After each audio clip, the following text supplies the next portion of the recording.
Peace. I am Philip Roundtree, and you're tuned into episode 21 of Hashtag You Good Man. In this episode, we're going to have open and honest dialogue about the aftermath of the 6-part docuseries Surviving R. Kelly. Unless you've been living under a rock, the series discussed the predatorial behaviors of R. Kelly, where his music was discussed and the subliminal messages that were included in his music. There were interviews by both victims and those who frankly were complicit in his sexual abuse of not only minors, but of adult women as well. Listen, we can have as much conversation on social media as we want about R. Kelly, whether we're going to cancel him or not, which I'm in firm agreement that we should cancel him. But if we're not going to have a discussion about where do we go from here with regards to sex abuse, especially amongst our most vulnerable population, which are children and women, then all this is for naught. And so in this episode, yes, we will be touching on, the women who were violated in an unbelievable way by R. Kelly. But due to this being a male-centric podcast, we're definitely going to be talking about a community who's often overlooked in this conversation of sexual assault, sexual abuse, and that's the male population. We're talking about young boys and men. So, full disclosure, I have not watched the docuseries, right? Because I know 17 years ago I did see the child pornographic video of R. Kelly and the 14-year-old girl who was Sparkle's niece. Let's call it what it is. That was child pornography. And curiosity caused us to watch that video. But in watching that video, we're complicit. We're complicit in his behaviors. And so for that, I'm deeply sorry that I even watched that video just to keep up with the Joneses and to have that conversation. And to be honest, shame on anybody for now watching these videos some 15 to 20 years later with all the additional information that we have about Robert. There's really no reason to watch this. So I didn't watch the docuseries, especially because social media is going to give me play-by-play of everything that was discussed. And that's what happens when we live in a social media era where everything is put online. You don't necessarily have to have watched it in order to understand what occurred. And so with that, I'm just going to talk about some of the takeaways that I got from the docuseries, which were relayed to me by others on social media. So one of the first things was black girls aren't protected. Listen, we recognize that black women, black girls are a most vulnerable population. We have to look no further than Centoya Brown from Tennessee, who was just given clemency because she was sold into sex trafficking and she killed her abuser, right? And so that's an extreme case. That's an extreme case. We're not talking about the girls and women who are sexually assaulted, who are raped, who are victims, well, survivors of what we now know to be as rape culture. And so again, being a male, I have to look at my role first and foremost. As a father of a young girl, I have to look at my role and how I've been complicit in quote unquote rape culture, right? Because ultimately I didn't know any better. And not knowing any better is not an excuse, right? Not knowing any better, yeah, it may understand the reasoning to it, but that's not an excuse for the behavior. So no, myself, my friends, we may not participate in overt rape culture. But listen, I've gotten mad at a woman and called her a bitch, right? I've lied about my intentions, and this goes on, and I don't want to say lied about my intentions, but I have been clear about my intentions at times with women who I was interested in. Maybe it might be in a sexual manner, right? And so we're just talking about what it means to be a decent human being at the end of the day. Now, I don't hold myself hostage by it because I believe in growth. I believe in change. I believe in evolution, right? So even though I may not have been able to think critically about these situations when I was 18 years of age, for me, in my opinion, I don't have an excuse now as an educated man at 35 as a father. And so I recognize the importance of when we say protect women, protect black girls, why that's so critical. At one point I used to get mad when I saw believe women, right? But when I think about it critically, it's not a matter of believing women for getting what's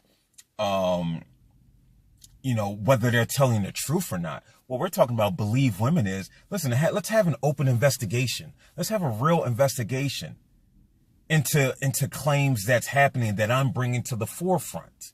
Don't just put me to the side. And so when I hear believe, I'm saying take what I'm saying into consideration. Believe me in what I'm saying. Now, the findings will be the findings, right? But at first, it has to start with, listen, I'm willing to listen. Now, we know the statistic is 1 in 3 adults will not believe a child who says that they've been sexually abused. I believe it's higher than that. I believe it's higher than that. So yes, it's imperative, it's critical that we not only believe women enough to offer an investigation, to not just automatically be dismissive, to take their feelings into consideration, but it's imperative that we protect our girls. Another theme is adults who are complicit in his behavior, right?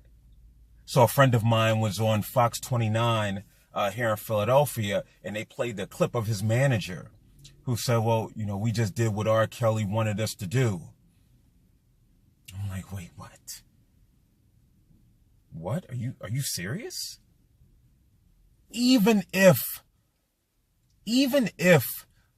for some reason you felt obligated to comply with that,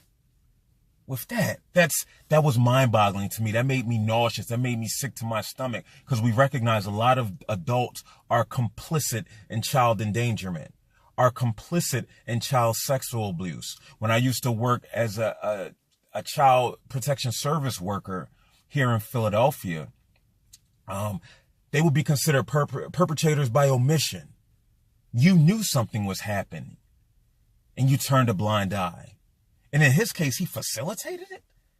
Oh, wow.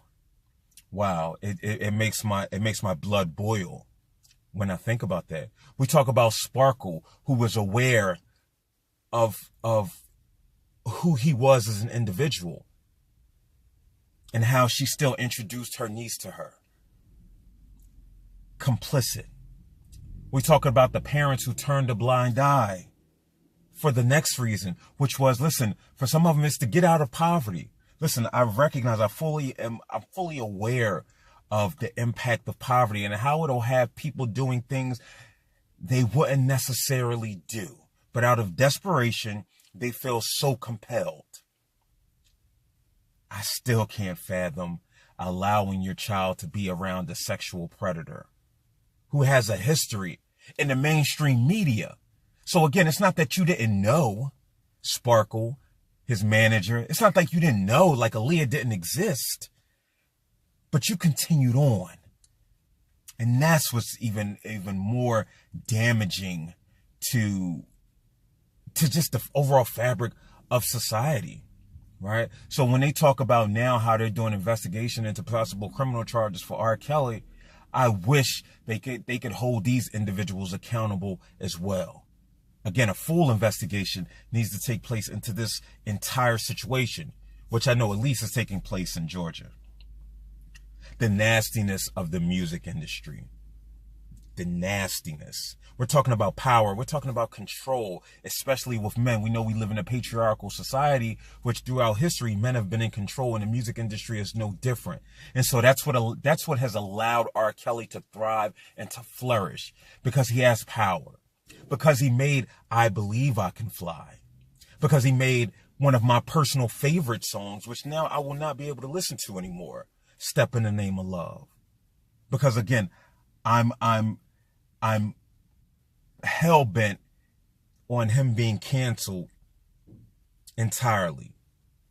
Even in the midst of, if he's ever to show some type of remorse or make some type of efforts towards change, in my eyes, he's done. But also what that did for me is that made me open up my eyes and recognize that, again, complicit. So when I listen to Miguel, how many drinks will it take for you to leave with me? If we're not talking about rape culture in that one line, what are we talking about then?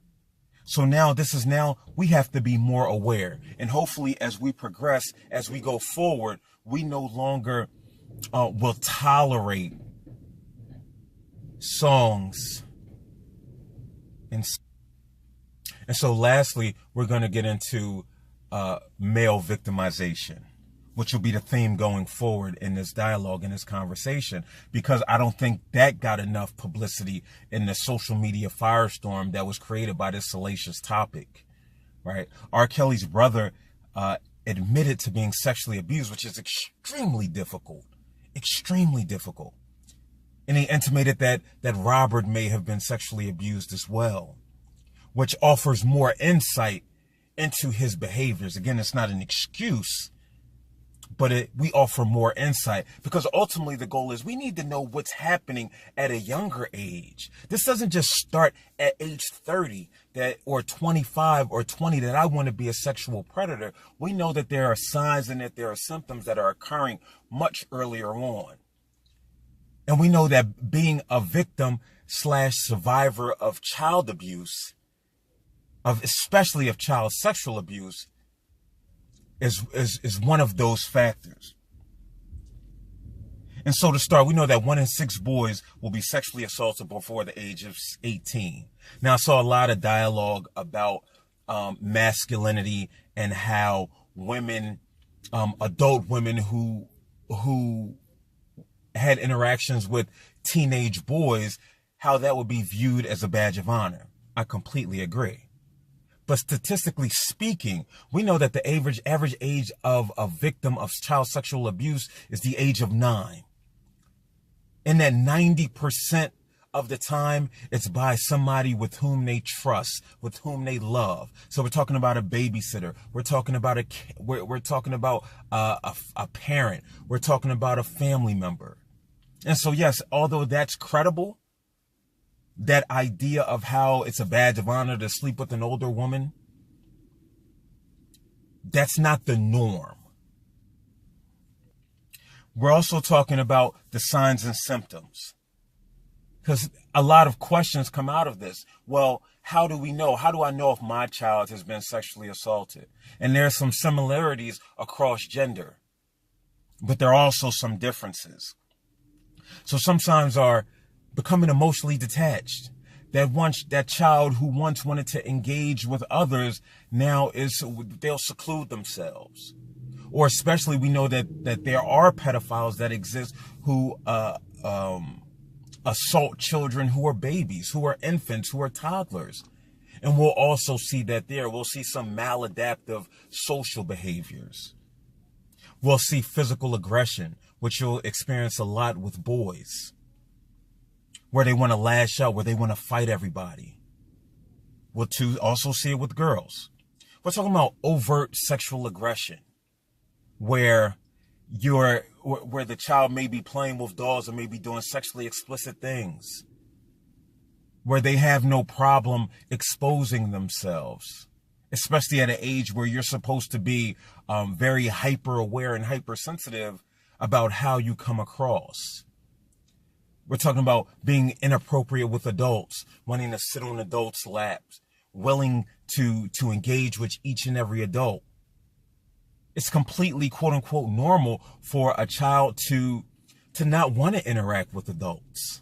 So that's why we have to be mindful about forcing our kids to go give so-and-so a hug, regardless whether they're a pedophile or not, because we want to practice safety. We want to be secure and have them recognize that they don't have to show physical affection to everybody, because that can be detrimental. That can be damaging. We're talking about bedwetting. Me being a therapist, especially of young boys, I've had several clients who were sexually abused, and bedwetting was a prevalent theme because a result of night terrors or the physiological issues that take place as a result of being assaulted when we're talking about rape. It's a difficult conversation to have, but it's necessary.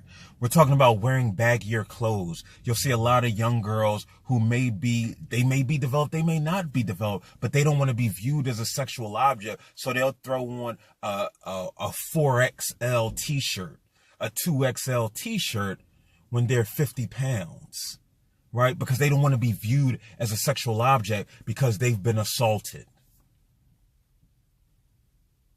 Another sign and symptom. A child saying, I've been physically assaulted. So-and-so touched me. Again, we're talking about believing children. Believing children enough to say, listen, we're going to do an investigation. Listen, I'm going to contact the, that we're going to contact the appropriate authorities in order for an investigation to take place, not poo-pooing what they're saying.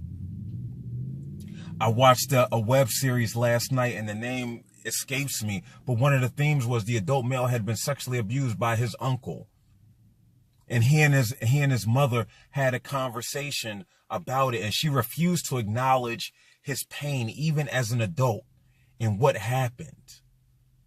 So we have to believe children, believe them enough to get Special Victims Unit involved, to contact your local children and youth services. Because again, we don't want the children to grow up to become, especially our young boys, to grow up to become R. Kelly or experience other consequences as a result. And when we're talking about other consequences, we're talking about hypermasculinity, where now because I've been abused, now I'm out here having to prove how tough I am, which again, we talk about aggression, or we're talking about not being able to have healthy relationships with others, or being oversexed, where I have to have sex with as many girls as possible to prove that I'm a man because my uncle touched me, right? So I have to prove that I'm not gay, that I'm not a homosexual, which again is not only detrimental to this young person, this young boy, but with anybody with whom he comes in contact with. We're talking about, again, violent offenders. Anybody that has sex with a child is a violent offender. R. Kelly is a violent predator. We're talking about, again, future perpetrators. There's a high probability that a child who is sexually abused as a child, later in life, if they do indeed offend, that it was a result of what they've experienced in their childhood. This goes into the bigger discussion. Why don't males disclose? Listen, we're aware that stigma exists. That's why terms like toxic masculinity exist, because it perpetuates stigmas. So if you are touched by an uncle, touched by a brother, touched by a cousin, or a male adult figure, or another teen or child, you're going to be viewed as gay, as homosexual, which, especially in the black community, is probably the worst thing you could say to another black man. You're a faggot. That's worse than being called the N-word, especially amongst us. And so that's why young boys don't disclose, or adult men don't disclose as well. We're talking about what society says you have to look like, and how you need to act to be a man. You have to be strong. You have to be tough. You have to endure. You're not allowed to engage your quote unquote feminine side, which is about sharing of feelings. You have to harbor all of that. And then we're talking about just the general disbelief that comes with not believing survivors, not believing victims. No, I know so-and-so. They wouldn't do that. He may step in the name of love. How would he ever do that? He made I Believe I Can Fly. He wrote Fortunate for Maxwell. How could he ever touch anybody? How could he ever sexually assault young girls? How could he ever hold women captive? He's the king of R&B. So our perception, our society, and how we're complicit. So what I'm going to get into now is, before I wrap it up, it's just some advice for fathers and male figures so we can be preventative. Listen, we need to create dialogue, having honest conversation with our child, with our mentee.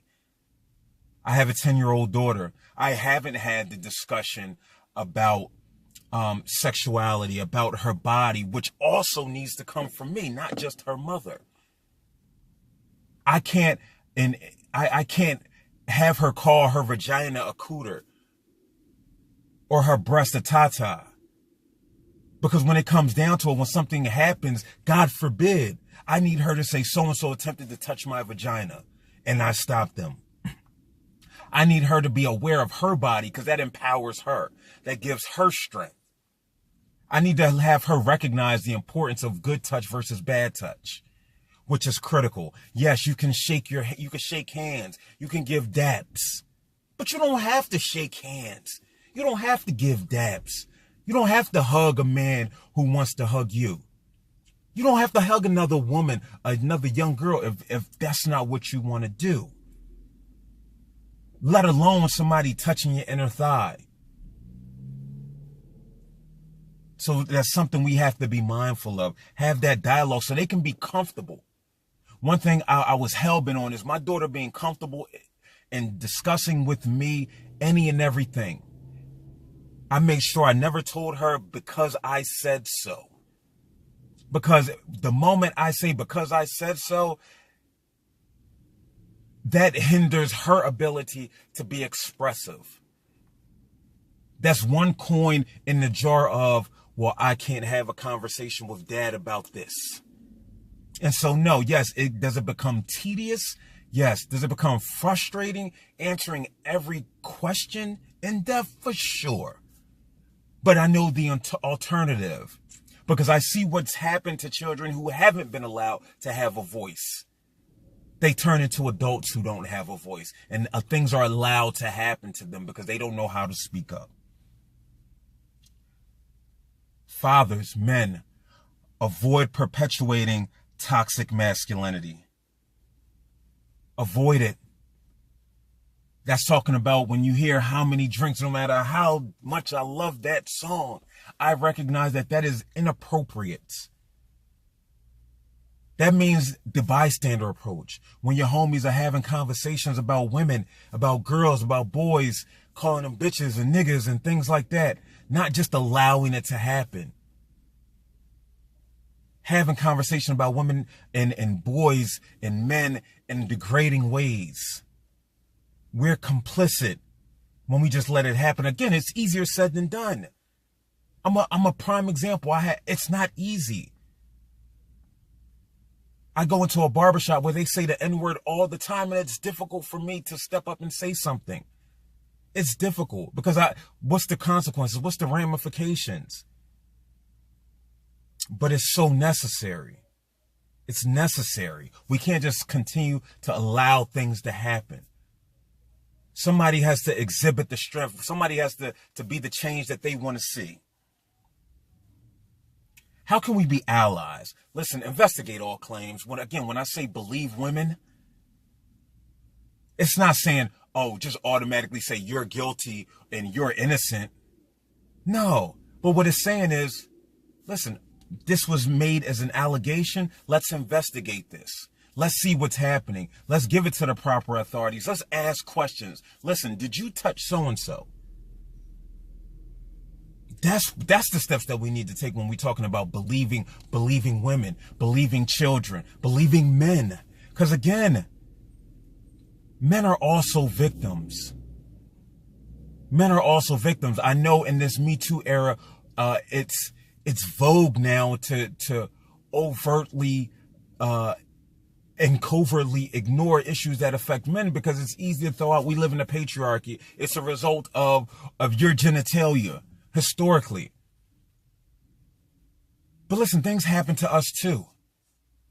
And if you get nothing from this, recognize that things happen to us too that impact us, that will impact others.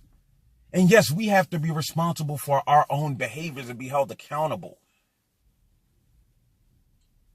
But we also have to be given grace. We also have to be recognized, acknowledged. We don't want to be tough all the time because that's detrimental to our wellness. Listen, we need to participate in rallies, pushing the narrative forward, denouncing rape culture. And again, I talked about the bystander approach, where don't just let things happen in front of you. You build the comfort up the more time you confront whatever the behavior is. Listen, it's been an emotional 20 some odd minutes, but hopefully I've been able to convey just how important this topic is, not just for women and girls, but for boys and men alike, because we exist. So I'd be remiss and not be doing my job if I didn't offer some resources. So we know the National Sexual Assault Hotline is 1-800-656-HOPE. You can call them for assistance, right? To have a conversation about what you've experienced. We have the Child Abuse Hotline. Each state has a different number, so I encourage you to Google your state, county's local hotline. Err on the side of caution. I'd rather be wrong after calling in child abuse, child sexual abuse, than wrong and not call it in and something indeed happens and nobody investigates. And then last but not least, therapy with a licensed professional. What if R. Kelly's brother got therapy? Would he have encountered the hardships in life? What if R. Kelly was indeed assaulted and a victim and a survivor and he got therapy? Will we then be able to appreciate his catalog? Would he then be able to be a healthy, well-adjusted individual? But again, the environment has to be safe because the goal is to avoid the next R. Kelly happening. And right now, the next R. Kelly is being groomed. He's a 7-year-old boy who's being sexually assaulted, sexually abused by a male figure in his home, by a female figure in his home. He doesn't feel that he has a voice to have a conversation. And so it's incumbent upon us to make that environment as safe as possible to be able to have that dialogue with him. Again, and it saddens me to say, the next R. Kelly is being assaulted as we speak. And so canceling R. Kelly doesn't do anything for that little boy. Prosecuting R. Kelly does nothing for that little boy who's going to turn up to be a man. Remember, black boys and black men matter as well. Listen, you can follow me on Instagram at Phil_Quadify. That's PHILQUADEFY. On Twitter by the same name. Catch me on Facebook.com/PhilipMSW. That's PHI2LsIP. M as in Mary, SW. And you can check out my website, www.quadify.net. Listen, I appreciate you guys for tuning in. Don't forget to hit the subscribe button. Share with a friend, share with a brother who could benefit from this information.